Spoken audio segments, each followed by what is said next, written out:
There is a dark, nebulous, vague, hard to describe emotion that generates deep inside of the depths of your stomach, and it slowly rises up, and if you let it take over you, it will. But if you don't, and look, it's not like you have to suppress this feeling. The way that this uncomfortable feeling gets dealt with is by being aware. And I do think that most problems, just by being aware, solve themselves. Obviously, you need to take action, but the first thing is becoming aware. If you're not aware that, oh, my eating of these foods is causing me to behave like this, or my consumption of this specific content is causing me to be a better person, or a worse person, or more of a degenerate.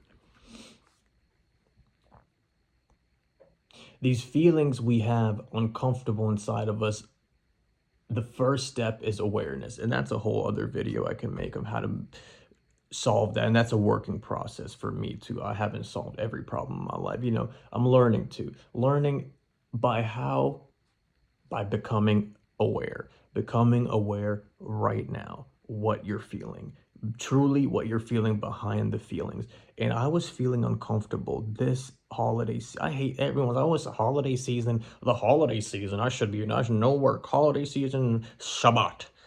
Holiday season, I hear these words. It's like anxiousness, not wanting to be around family, too many people. Like, people, look, honestly speaking, most people don't have a good relationship with their family.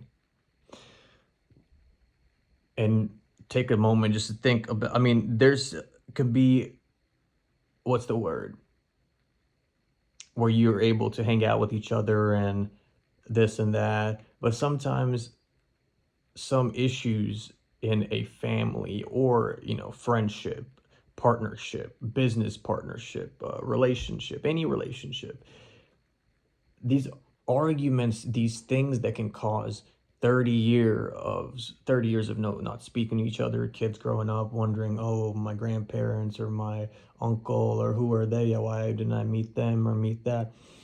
These things will slowly, like, this is common stuff in every white, black, Indian, Asian family. It's just humans are very egotistical. Humans will are very slow to apologize, or very slow to, I have personally have been exhausted being the bigger person in a lot of situations, but long term I feel like it's the best move, especially when it comes to life. And not to say you should forgive someone and keep enduring more trauma and abuse from them. Remove yourself from that specific situation.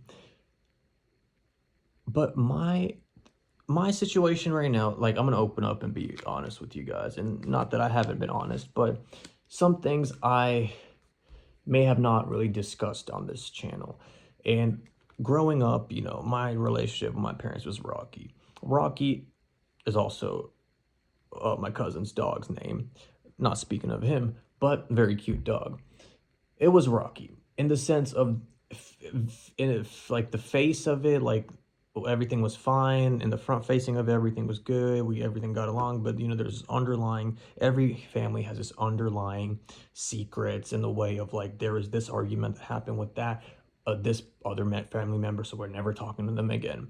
Oh, they did this or they did that, some involvement with land or money, or materialistic stuff.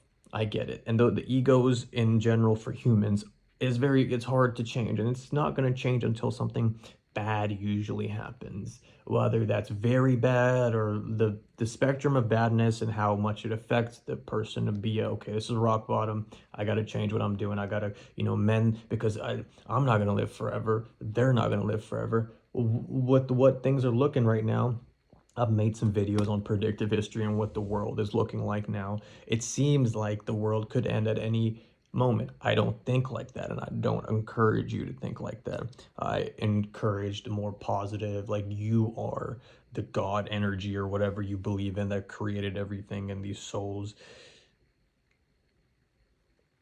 I do have a positive outlook on this world, but things seem kind of weird right now. And I do believe that our consciousness and our souls are beyond our body. So I do believe that reincarnation or some sort of energy transfer, because it can't be destroyed, right? Didn't they teach you that? The energy can't be destroyed or created. I don't know. It was something like that they taught us in school. Who knows if it's even right? Things get proven wrong every 100 years. Galileo was literally ostracized from society and his academia. Galileo, right? I'm sure if you don't look him up, it figured out that the Earth wasn't the center of the universe or the solar system, and how the sun, Earth was revolving. And then people were like, "This guy's nuts. Don't listen to him." Later on, how can could you imagine that?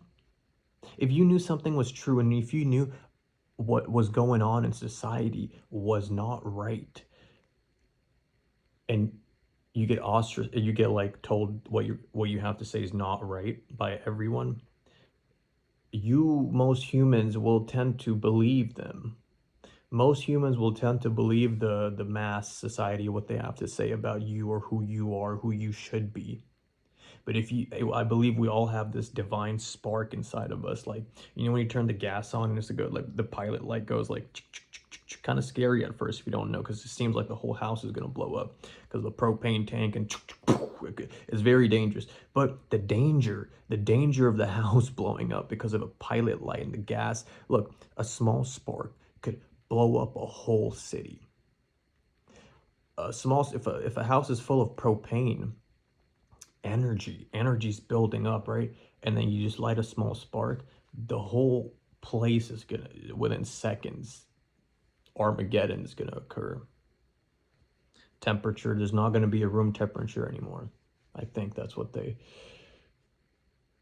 So personally, my uncomfortable feeling, it wasn't really being around family.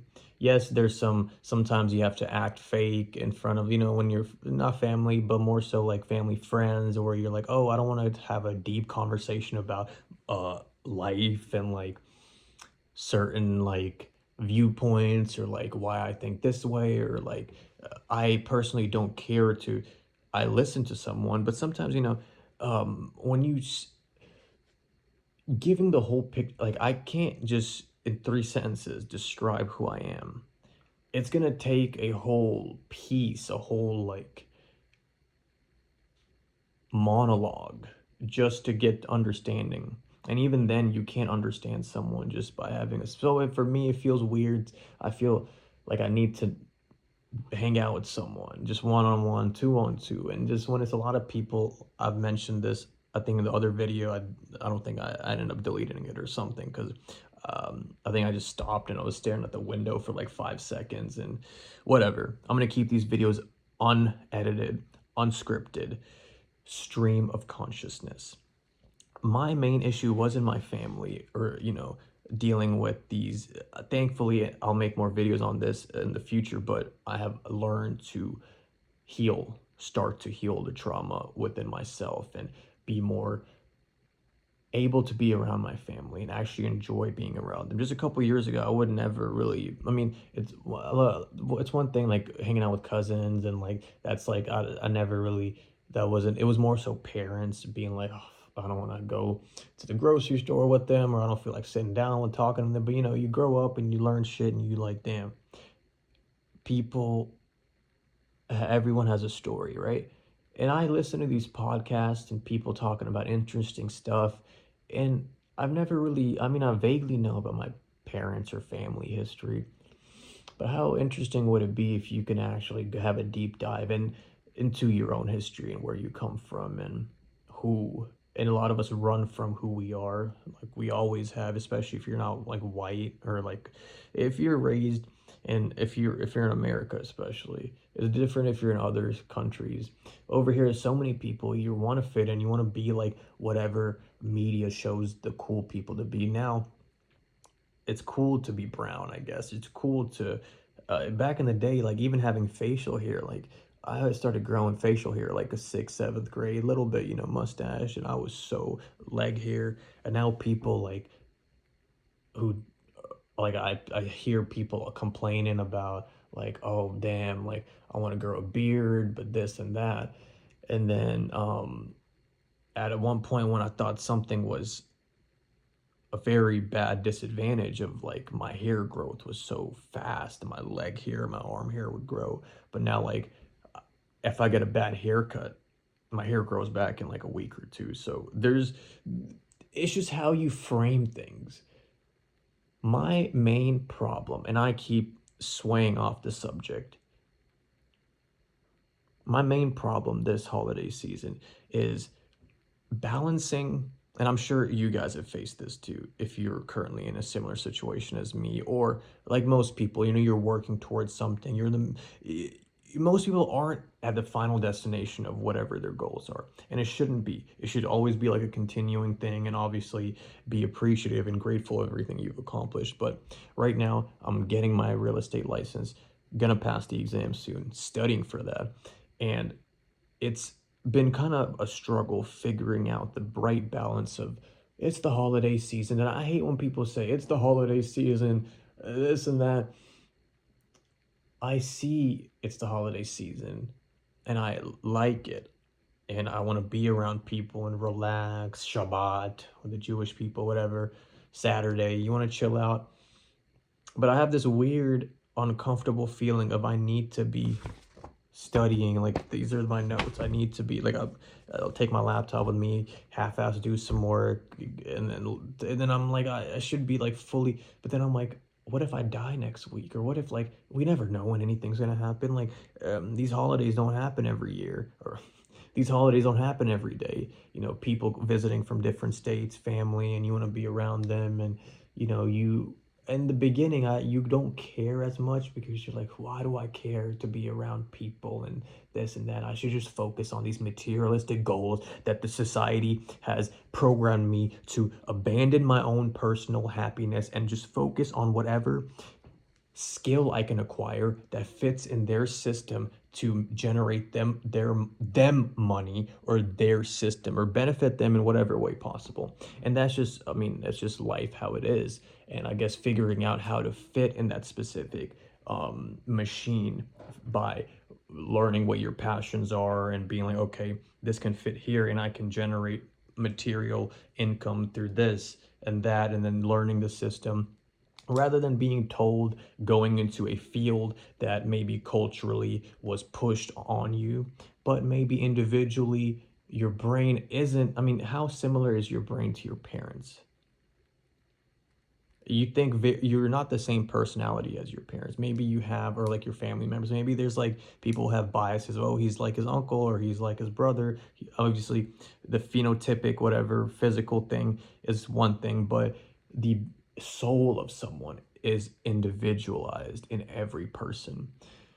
So that's also a hard thing, making how to interact with so many different souls and connecting with people, because I don't, these like um short talk with people, these like I forget the word, small talk, not short talk, small talk. It just doesn't seem, it feels weird to me. Like, what's the point of even having this? I just rather sit in silence. If I have something meaningful to ask you, I'll ask you, or something that I need to ask you, I will ask you. But in the meantime, the weather, I can kind of feel what it's gonna be like. I don't need a narration of what the weather is like. Obviously a hypocritical statement, because I also sometimes will slip up and be like, oh, but I'm actually being, the way I speak about the weather or whatever traffic was going on comes from my experience. I'm not like, oh, the traffic was bad, right? This weird feeling of wanting to work and, achieve these materialistic things that, being alive in this physical world are needed. And having a balance, because once you achieve everything, look, I've seen people achieve the world. You see people achieve the world, and you have probably know people who have achieved a lot.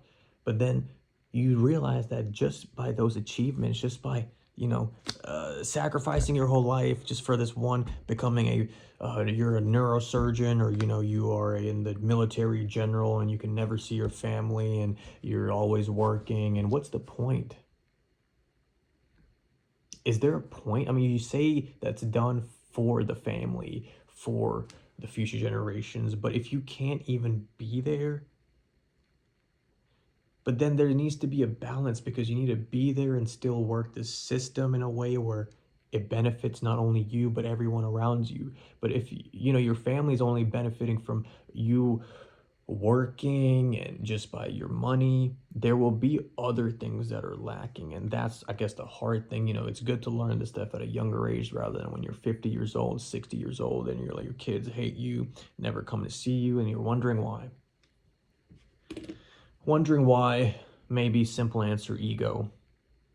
And my issue is my ego is dissolved too much. I need to rebuild my ego a little bit. And I think starting with that, and this is a realization I'm having live, is by working out. I strayed away from working out a lot because I realized it made me angry. It made me aggressive. I'm already just not an angry person, but I'm very, I would consider myself a very patient person, but I've had a lot of anger in the past, and there is a lot of things I can be angry about. And when you have a lot of things you can be angry about, and you've reframed your mind to not be angry about them, whether that's being angry at yourself or angry at this person, that person, life, luck, but then you reframe and realize that a lot of good things have also happened. There's a calmness that slowly starts to settle on you, like how water, when you take a shower and you feel slowly dripping on your head, the warmth, and slowly you go from this cold fish feeling to your whole body vibrating with warmth. And after a while, it becomes too much and you have to get out of the shower. And that's the balance. Sometimes the too much of that warmth will make you melt. And if that's the goal, to melt, then melt. If the goal is to, whatever it is, man. I'm not a philosopher. I'm not a theoretical physicist, or, I'm just spewing some ideas. And these videos are for my people, great-great-grandchildren, future, hundreds of years from now. If the internet's still a thing, I'm sure it still will be, or even 20 years from now. I wish that there was some sort of record of my great-great-grandparents, or, someone, a distant relative that was in a war in some country that you're from. I'm from India, so let's say there's an Indian war that happened with the British, and I'm sure there's some more research I need to do, but learning about like how our family was involved with this and financed that and this war and that war, and becoming more interested. And I wish I had video of, even just my great-great-grandpa talking, or grandma talking, or great-great-uncle just speaking about it, the day he or she was going through farming, how farming was going, a letter, how much that I would value that. And that's why I'm making these videos. If you found this stuff interesting, and if you related in any way, or are suffering with your own family in any way, let me know in the comments below. I have an email list. I will start a some of the stuff might not be allowed on YouTube, so it's gonna be a community. There's like 39-40 people in there. Every now and then I'll send what I'm speaking about on here in a written format, more so of a newsletter, and eventually maybe open it up to you guys discussing in that group as well, having just throwing out some shit you're going through. And I'm sure either someone else or I have faced the same shit that was thrown in your face. When the shit hits the fan, I heard this quote a long time ago, and it made me laugh. Made me laugh and made me really settled in deep inside of my psyche. But it made me laugh a lot. I don't know why. When the shit hits the fan, some people run, but others stay. And you take that as you will. Thank you for watching.